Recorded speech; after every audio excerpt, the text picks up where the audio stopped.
Hello listeners, আসসালামু আলাইকুম। MD Shakil multiplay ভয়ের রাজ্য ইউটিউব চ্যানেলের পক্ষ থেকে আপনাদের সবাইকে স্বাগতম। তো আমি শাকিল আবারও আপনাদের মাঝে আরেকটি নতুন ঘটনা নিয়ে চলে আসলাম আজকে। তো যারা ভয়ের ঘটনা শুনতে ভালোবাসেন তাদের জন্যই আমার এই চ্যানেলটি। তো আজকে আবার আরেকটি নতুন ঘটনা আপনাদের মাঝে শেয়ার করব। তো আজকের এই ঘটনাটি আমাকে যিনি দিয়েছেন তার নাম পিন্টু ভাই। তো তার নিজের সাথেই ঘটে যাওয়া একটি ঘটনা। এটি উত্তরবঙ্গের ঠাকুরগাঁ জেলার একটি ঘটনা। এই ঘটনাটি হসপিটাল কেন্দ্রিক একটি ঘটনা। তো এই জন্যই আমি সেই হসপিটালের নাম বা ঠিকানা কিছু বললাম না, কারণ যেহেতু এটা একটা প্রতিষ্ঠান তাই এটার নাম বা ঠিকানা উল্লেখ করাটা ঠিক হবে না। কিন্তু ঘটনাটা শুনলে বুঝতে পারবেন যে কেন নাম ঠিকানা বলা নিষেধ। তো আমি ঘটনাতে চলে যাব। ঘটনাতে যাওয়ার আগে দুই একটি কথা, যদি আমার এই ঘটনাগুলো আপনাদের ভালো লাগে তাহলে অবশ্যই লাইক, কমেন্ট এবং শেয়ার করবেন, আর বেশি বেশি করে চ্যানেলটা সাবস্ক্রাইব করবেন। আর আপনারা বেশি বেশি করে আমার কাছে ঘটনা পাঠাবেন। ঘটনা পাঠানোর যে মাধ্যমগুলো সেগুলো আমি বলে দিছি। আমার কাছে ঘটনা পাঠানোর মাধ্যম হইতেছে ইমেল অথবা হোয়াটসঅ্যাপ। আপনারা যদি লিখে পাঠাইতে চান তাহলে ইমেলে পাঠাবেন, আর যদি চান যে ঘটনা রেকর্ড করে পাঠাবেন তাহলে আপনারা হোয়াটসঅ্যাপেও পাঠাইতে পারেন। আমার ইমেল অ্যাড্রেস, হোয়াটসঅ্যাপ নাম্বার দুটোই এই ভিডিওর ডিসক্রিপশনে দেওয়া আছে, আপনারা সেইখান থেকে দেখে নেবেন। তারপরেও আমি আমার ইমেল অ্যাড্রেসটা বলে দিতেছি। আমার ইমেল অ্যাড্রেসটা হচ্ছে mdshakilaahmedsurjo@gmail.com, আর আমার হোয়াটসঅ্যাপ নাম্বার এই ভিডিওর ডিসক্রিপশনে দেওয়া আছে, সেইখান থেকে আপনারা দেখে নেবেন। তো আমি আর কথা বাড়াবো না, আজকে ভয়ের রাত এপিসোডের ঘটনায় চলে যাব। তো আমি সরাসরি ঘটনায় চলে যাইতেছি। তো এই যে ঘটনাটি, এটি পিন্টু ভাইয়ের একটি ঘটনা। এই ঘটনাটি ওনার নিজের সাথেই ঘটা। তো পিন্টু ভাই একটা হসপিটালে জব করতো। হসপিটালের একজন সে সিনিয়র ডক্টর, এবং তার হসপিটালটি ছিল একদম মানে নিজ গ্রামেই। নিজ গ্রামে বলতে নিজের এলাকায় আর কি। তার বাড়ি থেকে প্রায় 5-7 কিলোমিটার, 5-6 কিলোমিটার এরকমই হবে একটা ডিস্টেন্সে সেই হসপিটালটা অবস্থিত। তো সে বাড়ি থেকেই আর কি, বাসা থেকেই ডিউটি করতো। দেখা যায় যে যদি তার দিনের শিফটিতে ডিউটি থাকতো তাহলে সে সকালে যাইতো, একবারে রাত্রে ব্যাক করতো, লাঞ্চে ব্যাক করতো না। আবার যদি দেখা যায় যে নাইট শিফটিতে ডিউটি পড়ছে তাহলে সে রাত্রে একবারে যাইতো, একবারে সকালবেলা আবার ব্যাক করতো। তো এইভাবেই ডিউটি করতেছিল। আরেকটা কথা বলে নেই, ওই গ্রামের যে হসপিটালটাতে পিন্টু ভাই ডিউটি করতো সেইখানে সে আরেকটা কাজ করতো। ওই যে হসপিটালে যত বেওয়ারিশ লাশগুলো আসতো অ্যাক্সিডেন্টে বা অপঘাতে, যে মৃত্যুগুলা হইতো, যে লাশগুলো আসতো সেগুলা সে পোস্টমর্টমের কাজটা সে নিজেই করতো। তো এটা আর কি সে নিজেই করতো, অনেক দিন থেকে এটা করে আসছিল। তো এই জন্য সে মানে হসপিটালের মধ্যে সে সিনিয়র একজন পার্সন, মানে তাকে অন্যভাবেই সম্মান দিত সবাই। তো যেই দিন ঘটনাটা ঘটে তার মানে 1 মাস বা 1.5 মাস হয়, এরকম কোনো বেওয়ারিশ লাশ ওই হসপিটালে আসে নাই আর কি। যে পোস্টমর্টম করতে হবে এরকম কোনো লাশ হসপিটালে আসে নাই। তো একদিনের কথা, পিন্টু ভাই হসপিটালের সমস্ত কাজকর্ম শেষ করে তো সে ব্যাক করবে বাসায়। এর মাঝে আরেকটা কথা বলে নেই, তখন সময়টা ছিল শীতের সময়, মানে বাইরে কনকনে শীত, মানে একদম শীতের যে মেন সময়টা সেটাই ছিল। তো হসপিটালের সমস্ত কাজকর্ম শেষ করে রোগীদের দেখাশোনা করে, আর গ্রামের হসপিটাল রোগী এমনিতেই কম ছিল, খুব কম ছিল রোগী। তো সমস্ত কাজকর্ম শেষ করে পিন্টু ভাই আর কি বাসার দিকে ব্যাক করবে। তো ব্যাক করার জন্য যখন বের হইতেছিল তখন দেখা যায় যে পুলিশের গাড়ি আসে হসপিটালে ঢুকে, এবং পুলিশের গাড়িতে একটি লাশও ছিল। তো ওই পুলিশের লোকজন পিন্টু ভাইকে বলে যে এই লাশটা আজকের মধ্যেই পোস্টমর্টম করতে হবে, পোস্টমর্টম করে যে রিপোর্টটা আসে এই রিপোর্টটা থানায় পাঠাইতে হবে, তো এটা আর কি আর্জেন্ট, মানে আজকেই করতে হবে। তো এইরকমটাই আর কি পুলিশের লোকজন বলে। তো পিন্টু ভাই আর কি করবে, কিছু করার নাই, তো কাজ যেহেতু আসছে করতেই হবে। তো পিন্টু ভাই আর দ্বিমত পোষণ না করে সে ওই হসপিটালের যে ওয়ার্ড বয় আছে, তারপরে ওই ডোম ঘরে যে আরও একজন আছে, তাদেরকে বলে যে এই লাশটা ওই ডোম ঘরে ঢুকাও, এই লাশটা এখনই পোস্টমর্টম করতে হবে। তো যেহেতু থানায় রিপোর্ট করতে হবে সেহেতু আর দেরি করে লাভ কি, যত তাড়াতাড়ি পোস্টমর্টম করা যায় করে দিয়ে চলে যাই। তো তারপরে ওয়ার্ড বয় আর ওই ডোম ঘরে যে আরেকজন জুনিয়র ডাক্তার ওই পিন্টু ভাইয়ের সাথে ছিল। তো তারা দুজন মিলে ওই লাশটাকে ঢুকায়। ওই ঢুকানোর পরে যখন ওই জুনিয়র ডাক্তার এসে পিন্টু ভাইকে বলে যে হ্যাঁ সব প্রসেস রেডি করা হয়েছে, আপনি আসেন, আসে পোস্টমর্টম করেন। তো তারপরে পিন্টু ভাই চলে যায় পোস্টমর্টম করার জন্য ডোম ঘরে। তো ডোম ঘরে পিন্টু ভাই ছিল, পিন্টু ভাইয়ের সাথে ওই জুনিয়র ডাক্তারটা ছিল, আর ওই ওয়ার্ড বয় ছিল একজন। ওয়ার্ড বয় তো ওইখানে ছিল না, ওয়ার্ড বয় দরজার বাহিরে ছিল। তো ওইখানে পোস্টমর্টম যখন করতে যায় তখন তারা লাশটাকে যখন দেখে তখন দেখেই তারা মানে এতটা ভয় পায় যে মানে লাশটার বর্ণনাটা যেভাবে দিছে পিন্টু ভাই, যে মানে লাশটার গলা থেকে পা পর্যন্ত মানে ফুল বডিতে কোনো সমস্যা নাই, কোনো একটা দাগও নাই, কোনো মানে কিচ্ছু হয় নাই, এইটুক সব ঠিক আছে, কিন্তু শুধু মানে তার সমস্যা হয়েছে ফেসটাতে এবং মাথাটাতে। তার ফেসটা এমনভাবে থেতলে গেছে যে একটা সাইড পুরো একবারে নষ্ট হয়ে গেছে। মানে যে কেউ দেখলে এই লাশটাকে ভয় পাবে, যে কেউ যদি হঠাৎ করে দেখে সে ভয় পাবে। তো তারা ওই লাশটাকে পোস্টমর্টম করতে থাকে দুজন মিলে একসাথে।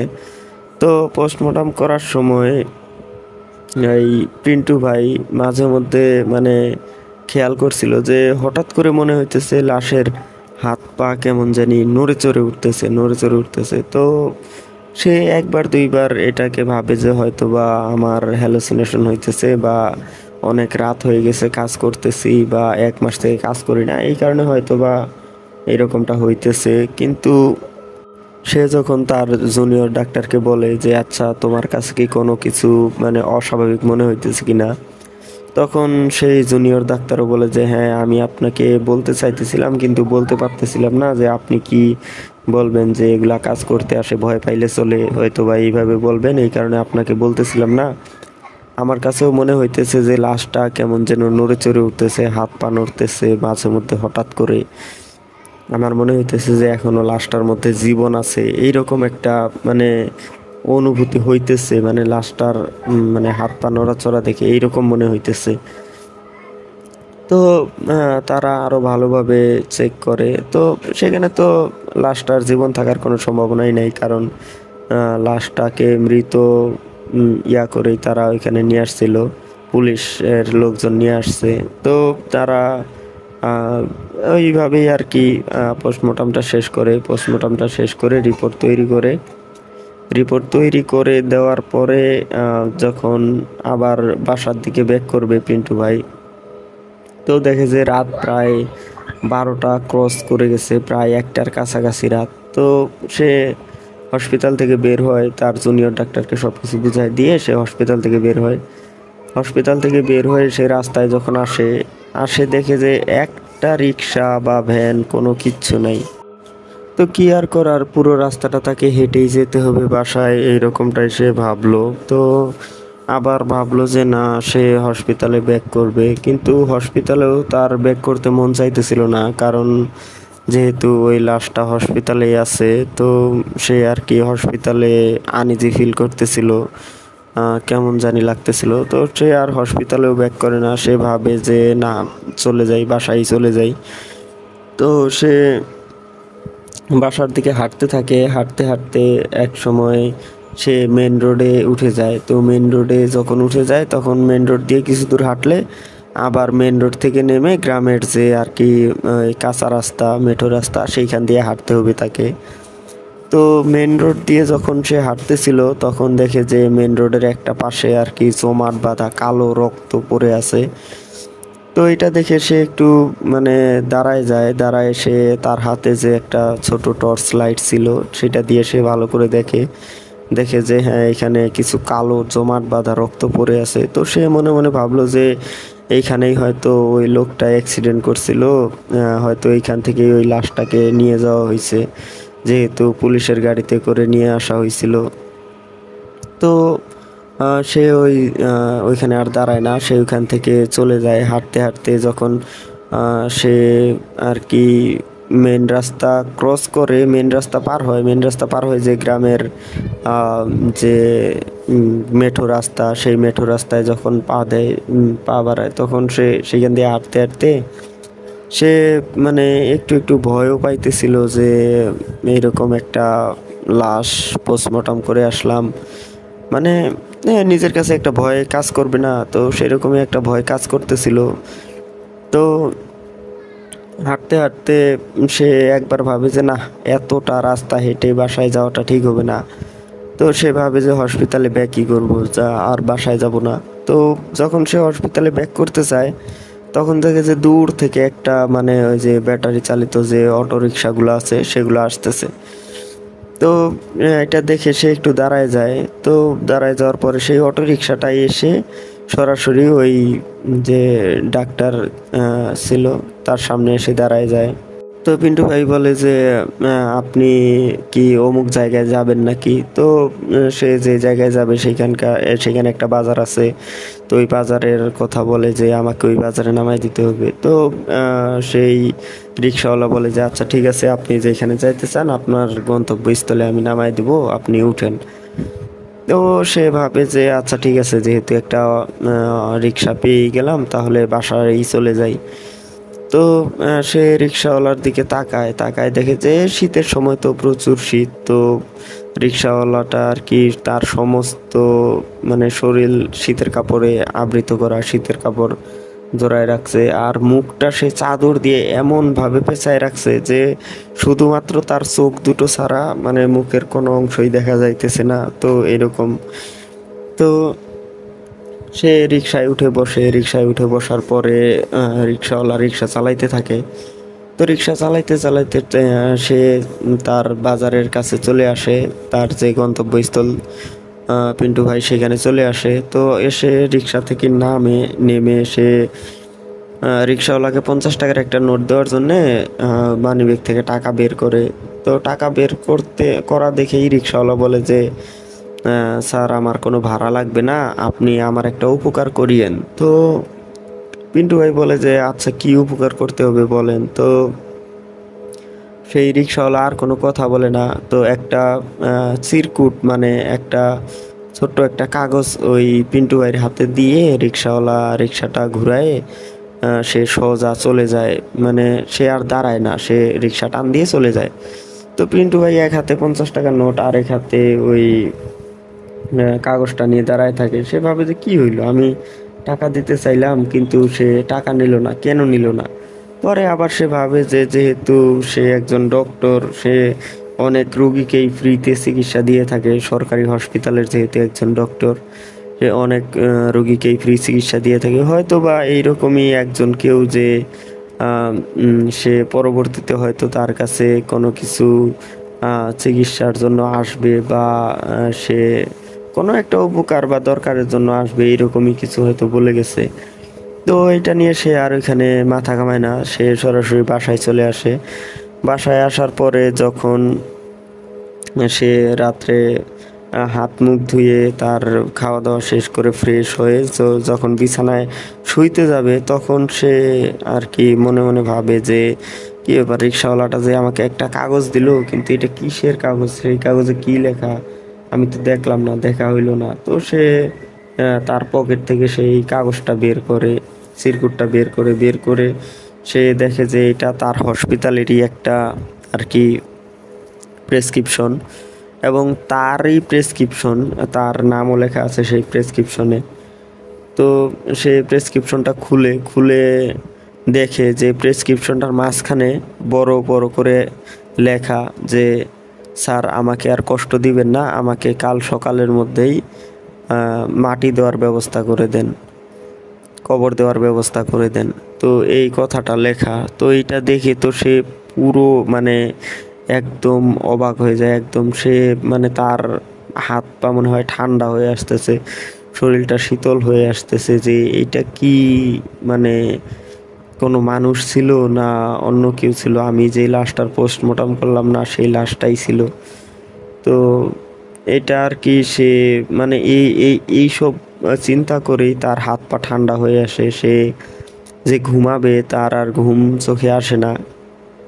বারবার খালি ওই কথাটাই মনে পড়তেছিল তার, যে যে আমি যখন পোস্টমর্টম করলাম তখন লাশটার হাত পা নড়ে চড়ে উঠলো, আবার একটা রিক্সাওয়ালা আমাকে এই চিরকুটটা দিয়ে গেল যেটার মধ্যে লেখা যে আমাকে আর কষ্ট দিবেন না, আমাকে কাল সকালের মধ্যে মাটি কবর দেওয়ার ব্যবস্থা করেন।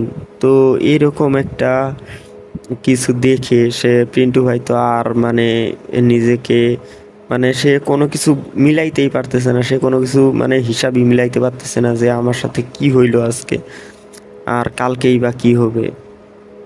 তো এটা দেখার পরে সে সারা রাত আর ঘুমাইতে পারে না, সে মানে খুব ভয়ে ভয়ে রাতটা কাটায় যে এখনই মনে হয় কেউ চলে আসবে, জানালার ওই পাশে মনে হয় কেউ দাঁড়ায় আছে এরকম। মানে আসলে এই সিচুয়েশনটা যার যায় সেই একমাত্র জানে যে এর ভয়াবহতাটা কতটুকু, মানে কতটুকু ভয় পাইলে মানুষের মানে চোখের ঘুমটাও চলে যায়। তো সারা রাত সে আর ঘুমাইতে পারে না, না ঘুমায় সে সকালে যখন ফজরের আজান দেয় তখন আবার সে ফ্রেশ হয়ে তার হসপিটালের উদ্দেশ্যে বের হয়ে পড়ে। বের হয়ে যখন হসপিটালে যায়, হসপিটালে যাওয়ার পর সে অনেক খোঁজ খবর করার চেষ্টা করে যে ওই লাশটার কি কোনো আত্মীয় স্বজন বা কেউ আসছিল নাকি নেওয়ার জন্য। তো দুপুর পর্যন্ত অপেক্ষা করা হয়, কিন্তু ওই লাশটার কোনো মানে আত্মীয় স্বজন বা কোনো কেউ আসে না ওই লাশটাকে নেওয়ার জন্য।